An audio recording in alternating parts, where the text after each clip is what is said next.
Hello, everyone. Welcome back. I am Christine Dixon of the Ordinary Sacred, and we are in our van in a campground. And so hopefully the internet connection works well and I can record this video for you. So this is the next video in my series on basics, IFS teaching, and is essentially my IFS 101 course in small pieces. And if you've been following along with the series, we did an overview of the model, the various parts in the self, and I did a video on how to connect to your natural core essence, your capital S self that is naturally curious and compassionate and courageous and all those wonderful C qualities and P qualities and lots of other things. And then we talked last time about exiles and how they get burdened, and that they are kind of the driving force behind why our protective system, other parts of us, then leap into action to try to protect those exiles from being further wounded or to protect our own system from the pain of the exiles. And so today we're going to talk about managers and how wonderfully they work for us and how diligently they work for us. And in one of the last videos, we talked about how managers are the parts that try to prevent the pain of our exiles from coming up. They manage us, they manage other people, they manage our environment. And another word for manage might be control, right? They have sometimes an illusion of control, but they do their very, very best to control other parts inside that might get us, you know, elicit shame or shaming from the outside. They try to control other people. They try to control our environment, all kinds of things. And they desperately want whatever trauma has happened to us to never happen again. So I'm going to share my screen and let's see. Here we go. We're going to talk about different kinds of managers. I'm going to try to make myself bigger here so you can see me a little bit better. We're going to talk about different kinds of managers. Let me put my glasses on so I can read. These are my special computer glasses. They only work for me to see the computer. Um, so we're going to talk about the manager's role, um, their good intentions, types of managers, and then I'll kind of brainstorm with you so that you can just start getting curious about what kind of managers have been working in your life. In some other psychology traditions, these might be called defense mechanisms. Um, they might have other names. So the managers work very hard to prevent the big emotions and extreme beliefs of our exiles, which we talked about a lot in the last video, from being triggered or activated and breaking into our conscious awareness. So in essence, a lot of times it's our managing parts that are actually keeping our exiles exiled. They're keeping a lid on it. They're keeping them in our subconscious or in our unconscious even.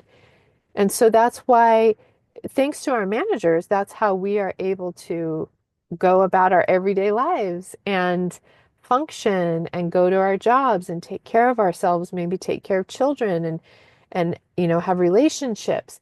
So because if the pain of those young exiled parts or those traumatized exiled parts were up on the surface all the time, we would just be immobilized, right? So Derek Scott talks a lot about our grief clusters of parts and how we have these restoration parts, which are the parts that say we can't handle feeling the intensity of grief after a loss. So they push it down for certain times during the day so that we can function. And they have very good intention. And that's really what all of our managers are doing. And um, they've learned to keep that down to help us, or maybe they've learned that they need to do their job so that the pain of certain exiles is not activated. Like if I'm just busy all the time, if I'm working really hard, if I'm a perfectionist and I'm doing well, or maybe if I'm funny, right? Um, if I perform and I'm, making people feel good or I'm pleasing people, right? People pleaser parts. If I do X, then the exiles will not be activated, particularly by other people's rejection or abandonment or dismissal of us. And like we've talked about in past videos, our managers are proactive, right? This is really how we tell the difference between a part who has a managing role versus a firefighter, what's called a firefighter role, which is what the next video will be about. So managers are doing their work before exile pain comes up to prevent it from coming up, whereas firefighters are coming in after the exile's pain has already been come into our conscious awareness, and they're trying to do, damage control basically. So that's kind of how you know. Again, a part is not, I want to make this really clear because I've said it before, but it's worth repeating that parts are not necessarily managers and firefighters and exiles. That just describes their role or their burden.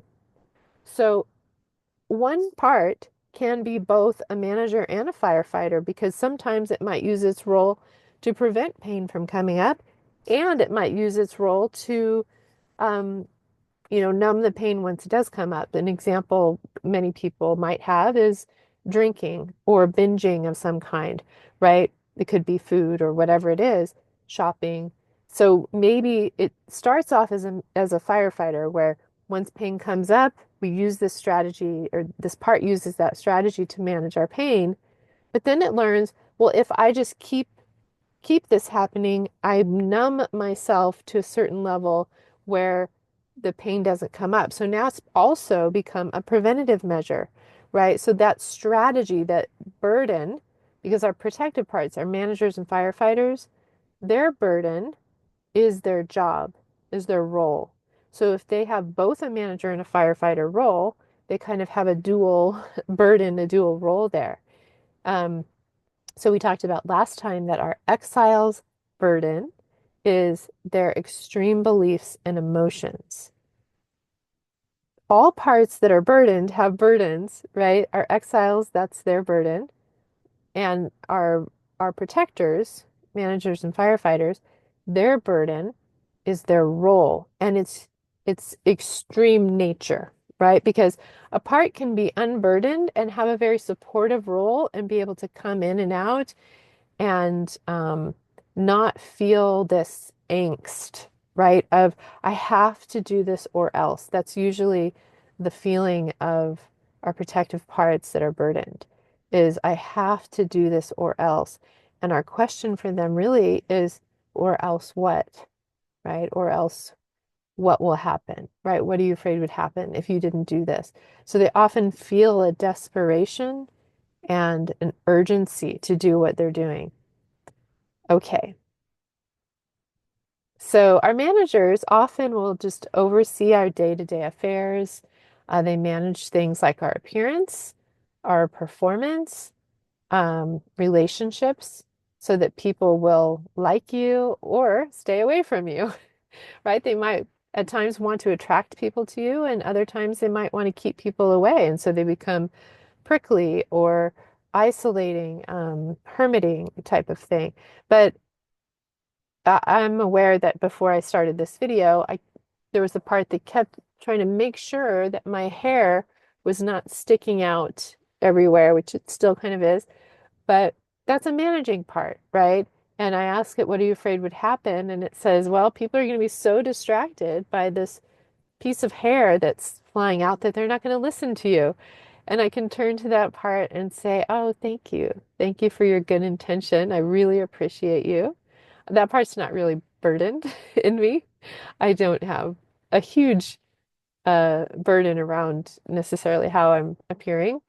But But again, it has a good intention to help me not receive criticism or kind of put other people outside of me off, right?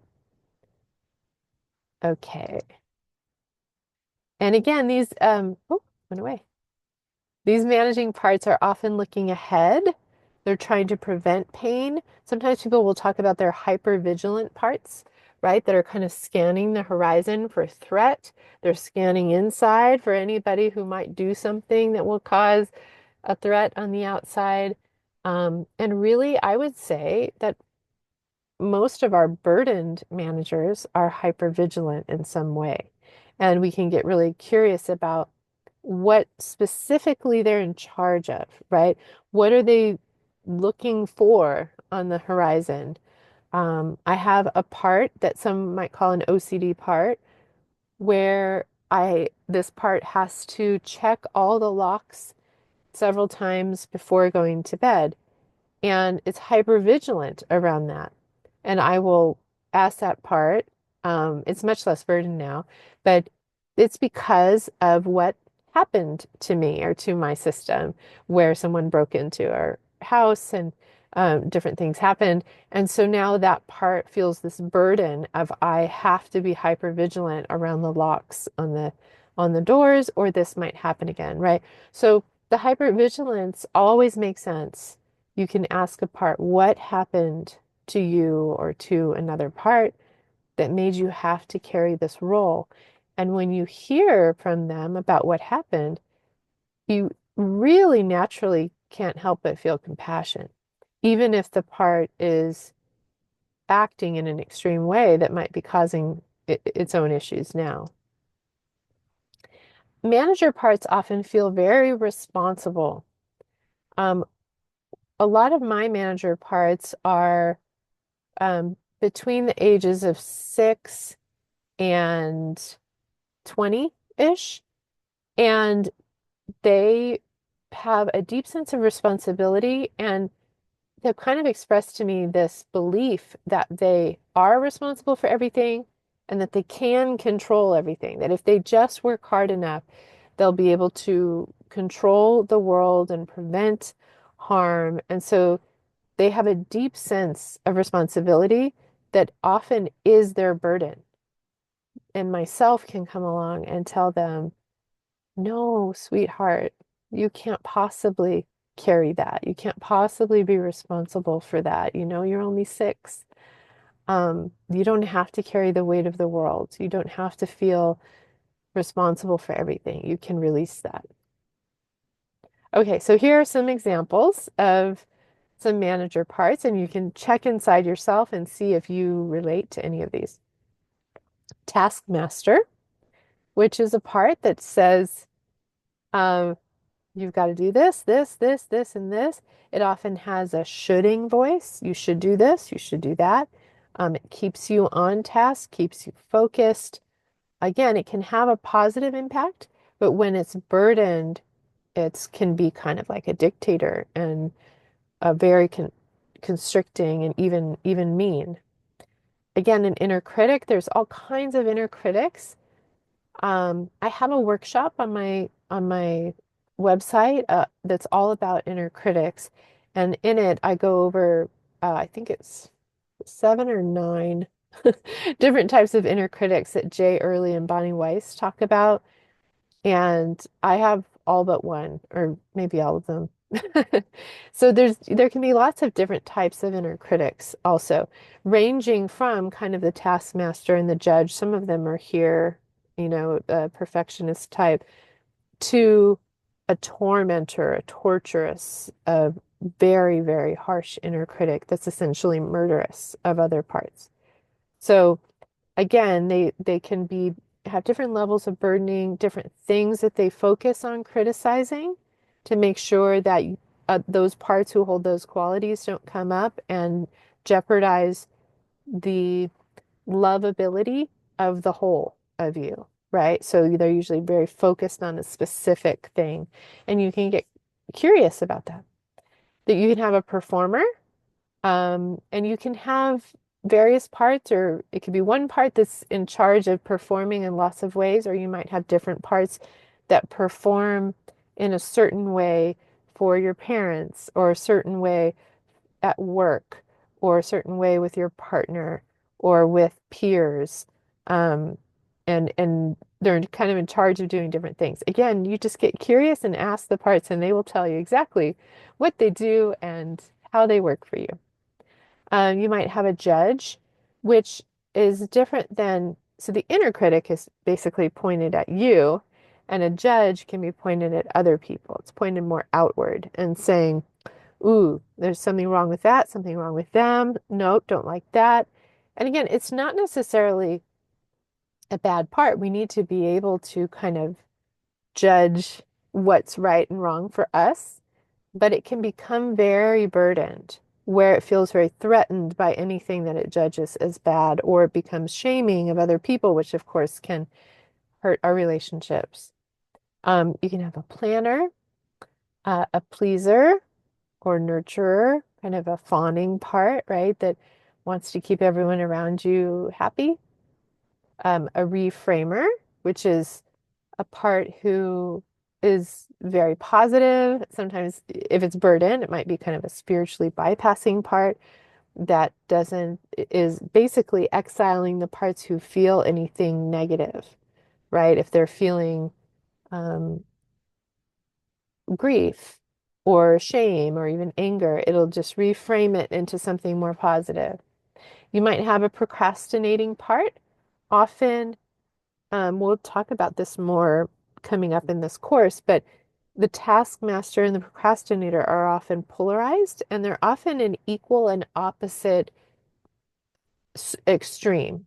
So the bigger taskmaster you have, you may have actually a bigger procrastinator part because it's acting in response to the pressure of the taskmaster saying, come on, you got to do this. There's so much writing on this, and they're very intense about it.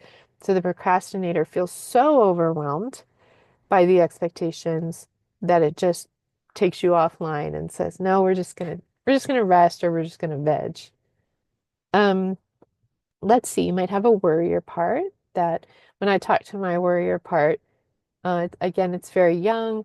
It says, if I don't worry, the bad thing will happen. It almost has this magical thinking, right? That my worrying is preventing the bad thing from happening. It's been really interesting to hear that part's perspective. You might have a catastrophizer part that is kind of always looking ahead for worst case scenario to see, be prepared for it, or, kind of just know what could happen. You might have a depressor part, a part that depresses your energy, kind of brings you into a numb state in general, so that the pain of exiles um, or they can have lots of different reasons. So again, I don't want to project a reason or suggest a reason. The best thing to do, and we'll talk more about in this course how to do this, but is to go in and get curious with your parts about why they do what they do, because they will tell you exactly why it makes sense in your system. You might have an analyzer part. A lot of us will have very intellectual parts, right? That try to analyze other people, situations. Um, I often will have this, if I have a pain in my body, I have an analyzer part that goes to work and is like, what did we eat? What did we do? What did we not do? What could it be? And then I have another supportive researcher part that looks everything up. Oh, yay for the researcher. Um, the researcher part. I never know what hand gestures cause things, and it's just always delightful actually to see it. Um, but yeah, I do appreciate my analyzing parts and my researching parts. But sometimes they feel so burdened that they don't let me just go in directly and ask a part. And I'll tell them, you don't have to necessarily analyze it or even research it. And while they can do that, after they let me go in and ask the parts directly, why are you producing this pain? What are you afraid would happen if you didn't produce this pain? And when I get direct answers from the part, then I'll bring in the analyzer to analyze that answer and the researcher to look up things about what my part said. So it's really an order of things now that they are unburdened. So you might have a part that's a clown, that's kind of like um, lighthearted jokester kind of part, or even a trickster part, like Loki. You might have a pessimistic part, kind of opposite it in some ways of the reframer, or an optimistic part. You might have a part that shows up as tough and unpenetrable or aggressive in some ways, and it's doing that because it doesn't want anyone to be able to get inside to any kind of vulnerability and activate those parts. And again, you can have all of these. You can have even, pessimistic parts and optimistic parts that are polarized, that pull back and forth between each other, right? So you just get curious about that. And I think that's the end of this part. So, um, so now I encourage you, kind of like we did with the exiles, because it can be really valuable to try to just brainstorm the types of parts that you have. And then as we start talking about how to get to know them, you can take them individually, whoever you feel the most curious about or whoever's the most burdened, and you can start befriending them. But for now, maybe just think about what are the ways that you, because before we understand that we have parts, we just say I, right? We just identify ourselves with all the parts. And so when I say, ways that you, it's really a part of you, but ways that you attempt to control yourself, other people, or the world, or your environment, right? So you might just take a moment and you can pause, the video, and you might write these three categories on a paper and just brainstorm. And remember, there's no bad parts. There's no shame in any of the parts. They're absolutely trying to protect you and help you. So, no one else is going to look at this. If you can, just be as open and honest as you can. I have a part getting so distracted by the fact that my hair will not stay behind my ears. Oh well. Um, so maybe I could just take my glasses off, says another part. Um, so see, that was a part that was trying to manage me, my appearance, right? So it might be managing you in, again, in different areas, right? Your appearance, your behavior, even what you think. There can be parts to try to manage what you think, what you do, what you say, how you look. So kind of think about that. And you can think of, maybe parts that censor you, what you say, parts that censor what you do. Um, a lot of these can have a lot of cultural burden or religious burden or kind of legacy burden as far as messages that your family passed down, around gender. Maybe it's not okay to act like this or like that. It could be around sexuality. It could be around um, how you were supposed to, what you're supposed to do to be successful.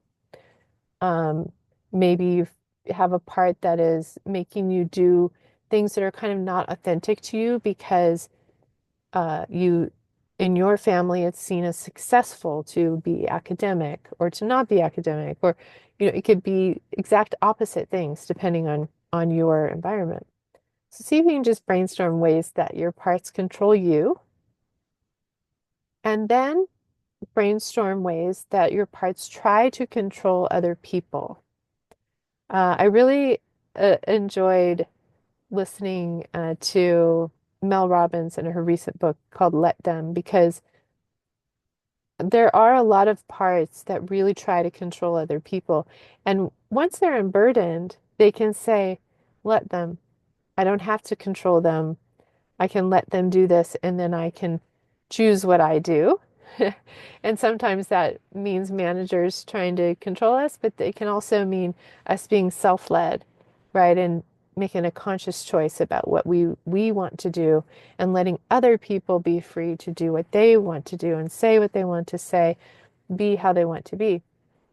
Um, but for now, go ahead and brainstorm any ways that you're or that you control other people.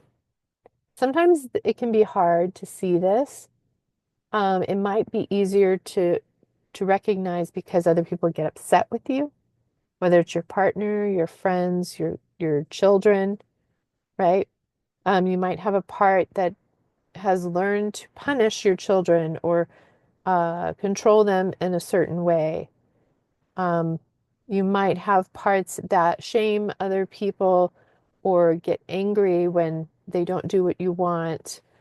Um, or you might have parts that say, I can't get angry at them, so I have to get really dramatic and make my need known in an indirect way so that hopefully they will try to come and meet my need, right?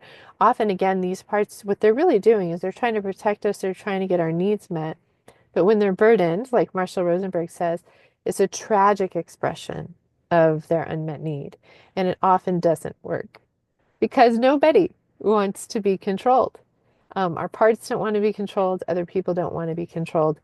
And so when we do try to do that, there's backlash from other parts of us, other parts of other people. So again, it's appreciating the good intention of these parts and helping them see that reminds me of back in the day when Dr. Phil would say, and how's that working for you? Right? I don't know that he had the appreciation and compassion so much for the parts, but I think we have that compassion and appreciation. I see you're working really hard because these are often quite young parts too. And just say, is it working for you? And not in a condescending, smug way, but genuinely. Because they might say, yeah, actually, it is working quite a bit. People respond when I get angry at them. They meet my need when it works to some degree. But then there are aspects where it doesn't work, right? That there there becomes a rift in the relationship or their body collapses because this taskmaster is pushing them beyond their capacity or there's some kind of repercussion to their extreme nature and then uh, they may be interested in getting help from the self. So okay, the third one is to brainstorm ways that you your parts try to control your environment or the world. And this can be, again, what are sometimes called OCD parts, right? Where you gotta either do some kind of ritual or keep things in order. And these parts genuinely believe that if and when they do that, it keeps us safe, right? So they have really good intention. Um, it might be, uh, there can be so many different ways that our parts try to control the world. Um, so just brainstorm, and it could be different areas of your life or different areas, your home environment, your work environment, maybe your transportation, the car. Um, Again, like I have these superstitious parts that think if I worry about the world and, my loved ones, my children, and the weather and all of these things, then the bad things won't happen, right? So it's a way that it's trying to control my environment. Okay. And this is just an exercise to begin to identify some of your parts. They are all good. They all have good intention for you. They're trying really hard to help you. And as you begin seeing them, my biggest suggestion is if you can to hold two things. Know that they make sense. Yay. That is good news. Even if you can't see why they make sense, like you have another part that's saying, oh my gosh, this worrier part is so extreme, it's so annoying, or this part that tries to control my children is so frustrating. I wish they would stop. Why am I like that? Right? That's really another part pointing at the other part that's frustrated with it. To just know that parts always make sense, even if you don't know why that part is acting in an extreme way right now. Through this process, and as you befriend them, you will find out why. And so it can help to just start from that vantage point of maybe I don't know why, but I know there's a reason this part makes sense. And as it talks to you, you'll go, oh, wow. I've had this experience so many times where I say, that's why you do that, because this happened. Oh, I see. I get it. Um, so just be open to that, and then be open to understanding that even if the part's extreme and has a negative impact, we can acknowledge that and also understand that every part has good intention to protect you. Even if it's a murderous inner critic, or self-harming part or something that really seems awful and has no good in it, when we get curious, we find out why it does what it does, that it makes sense, and it has a good intention. It just doesn't know yet that there is the resource of the capital S self inside that can help them so that they can rest and they don't have to do that anymore. Um, they cannot stop what they're doing until what they are protecting is helped or healed. And then they can relax and just become a naturally valuable member of your inner family that is supportive and doesn't feel that desperation anymore. Okay, so this was longer than I anticipated, but I hope you were able to kind of brainstorm some of your beautiful managing parts. And if you want to share about any of them in the comments below, you are welcome to do that. Or if you have any questions, feel free to put those in the comments as well.